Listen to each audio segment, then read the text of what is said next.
नमस्कार दोस्तों, मेरा नाम राजेश बब्बर है। आज एक और सिंपल सी वीडियो बनाने जा रहा हूँ मैरिज के ऊपर।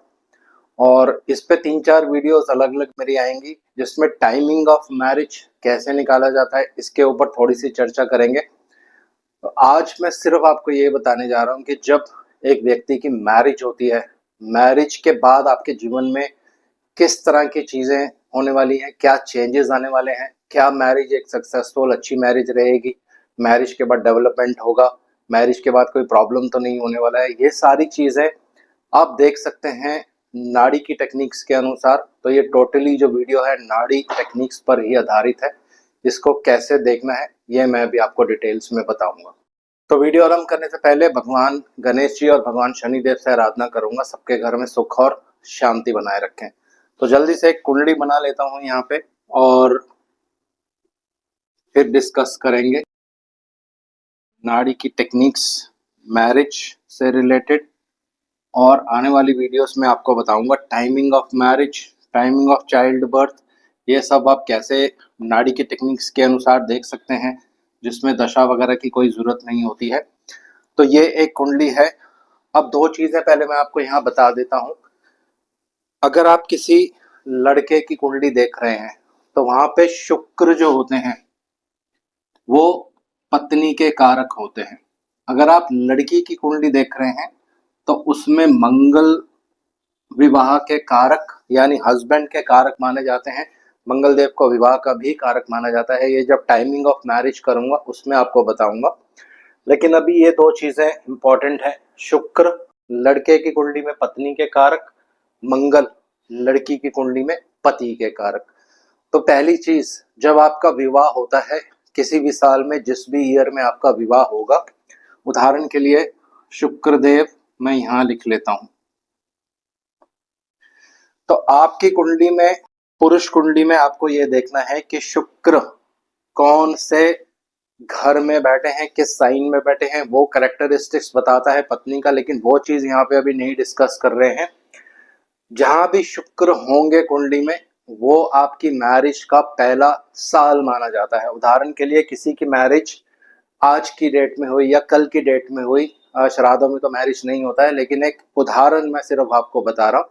किसी की मैरिज 25 सितंबर 2024 को हुई है तो अगले साल तक, एक साल तक मैरिज का फर्स्ट ईयर काउंट किया जाता है। तो जहां भी शुक्र होगा और जिस डेट में आपकी मैरिज होगी वहां से आगे एक साल आपको काउंट करना है। ये मैरिज का पहला ईयर होता है दोस्तों।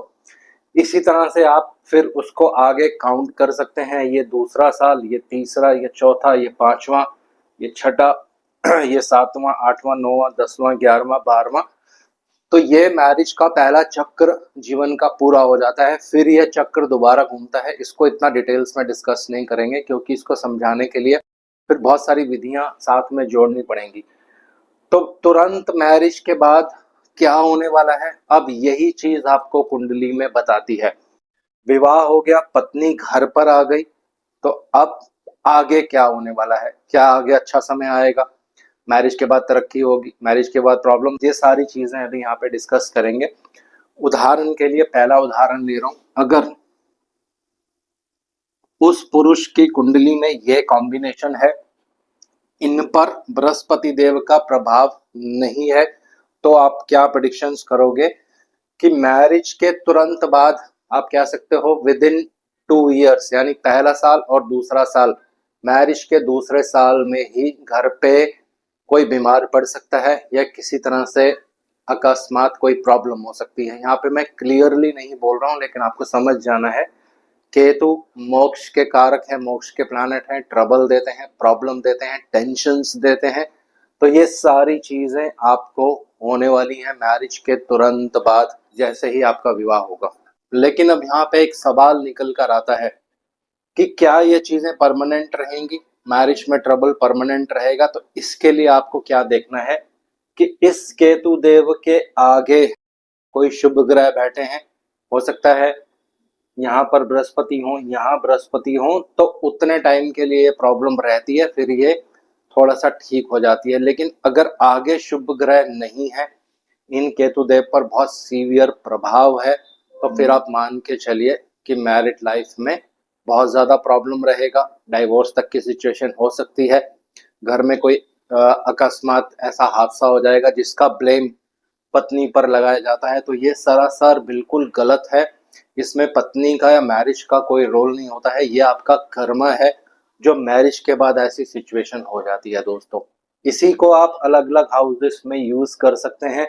मान लीजिए अगर केतु यहाँ बैठे हैं, विवाह के बाद शुक्र यहाँ पे है, केतु यहाँ पे है और बीच में अच्छे प्लैनेट्स बैठे हैं, तो काफी टाइम तक मैरिज अच्छी चलती है। फिर सडनली उस साल में कुछ टेंशन, कुछ प्रॉब्लम होने लग जाता है। लेकिन अगर केतु देव पर पाप प्रभाव होगा तो ही ये बहुत सीवियर रिजल्ट देते हैं, नहीं तो फिर वो जो साल है टेंशन प्रॉब्लम्स में बीतेगा। और जब तक शुक्र केतु की डिग्रीज पार नहीं कर लेते हैं तब तक प्रॉब्लम रहती है, उसके बाद फिर प्रॉब्लम ठीक हो जाती है। तो ये हो गया मैरिज का पहला रूल। अब विवाह के घर के आगे अलग अलग प्लैनेट्स आपको अलग अलग रिजल्ट देने वाले हैं। विधि टेक्निक मैंने आपको बता दी है। अगर यहाँ शनि होंगे, यहाँ शनि होंगे, बीच में कोई ग्रह नहीं होगा, उदाहरण के लिए यहाँ पे शनिदेव हैं तीसरे घर में, तो आप कह सकते हैं मैरिज के तीसरे साल में घर में बहुत ज्यादा प्रॉब्लम्स हो जाएंगी। शनिदेव कभी भी डाइवोर्स लाइक सिचुएशन क्रिएट नहीं करते हैं, लेकिन ऑब्स्टेकल्स यानी प्रॉब्लम्स, शनिदेव को दुख का कारक माना जाता है, प्रॉब्लम्स का कारक भी माना जाता है, लेकिन ये अच्छी चीजें भी देते हैं, ऐसा नहीं कि खराब ही चीजें देंगे। तो विवाह के तुरंत बाद अगर शनिदेव शुक्रदेव को आगे मिल जाते हैं किसी भी भाव में, तो उस पर्टिकुलर ईयर में बहुत ज्यादा प्रॉब्लम्स होती हैं। अगर शुक्र के एकदम बाद ही शनिदेव होंगे तो फिर फैमिली में बहुत ज्यादा टेंशन, फैमिली में बहुत ज्यादा प्रॉब्लम्स, कुछ ना कुछ कष्ट फैमिली में आता ही रहता है, ये ठीक नहीं हो पाता है। बहुत उपाय इसके लिए आपको करने पड़ेंगे। और अगर बृहस्पति का प्रभाव शनिदेव पर पड़ रहा होगा तो ये इस चीज को कंट्रोल कर लेते हैं, अदरवाइज फिर बहुत ज्यादा प्रॉब्लम रहती है दोस्तों। अब एक दुविधा यहाँ पे आने वाली है, अगर यहाँ पे दो ग्रह एक साथ बैठे हैं विवाह के घर के आगे ही, मान लीजिए अगर शनिदेव भी हैं और उसके साथ में बुध देव भी हैं, तो इस चीज को कैसे इंटरप्रेट करेंगे, इसको कैसे प्रेडिक्टिव पार्ट में यूज करेंगे। यहाँ पे आपको डिग्रीज लेनी पड़ती हैं। उदाहरण के लिए बुधदेव अगर 5 डिग्रीज के हैं, शनिदेव अगर 6 डिग्रीज के हैं, तो हम इसको मानेंगे कि शुक्र के बिल्कुल आगे बुधदेव है। जब भी शुक्र के आगे बुधदेव रहते हैं मैरिड लाइफ में बहुत प्रॉब्लम रहता है, तुरंत विवाह के बाद वाद विवाद खड़ा हो जाता है। और ये शुक्र अगर केतु के साथ कहीं पे कंजंक्शन बना रहे होंगे, अगर ये शुक्र अगर ये बुध केतु के साथ कहीं ट्राइन में होंगे या केतु इनके ट्राइन में होंगे, तो फिर कोर्ट केस और लिटिगेशन भी हो जाता है। क्योंकि आगे शनिदेव हैं, शनिदेव की डिग्रीज यहाँ पे 6 लिखी हैं मैंने और बुधदेव की डिग्रीज 5 लिखी हैं समझने के लिए। इसका मतलब है आगे भी कोई पॉजिटिव प्लैनेट नहीं है।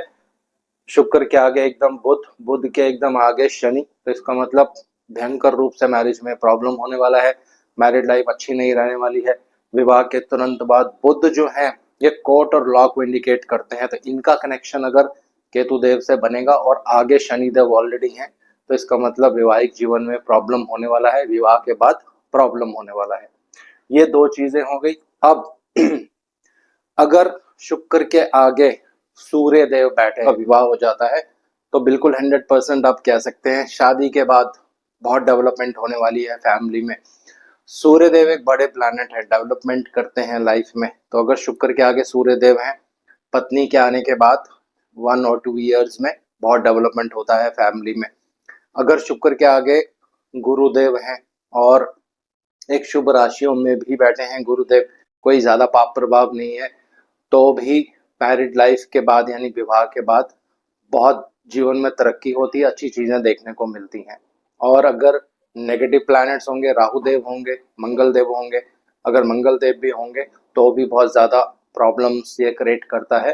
तो राहु, मंगल देव, केतु देव, शनि देव ये प्रॉब्लम्स क्रिएट करते हैं। सूर्य देव डेवलपमेंट करेंगे और बृहस्पति देव भी डेवलपमेंट करते हैं, अच्छा रिजल्ट देते हैं।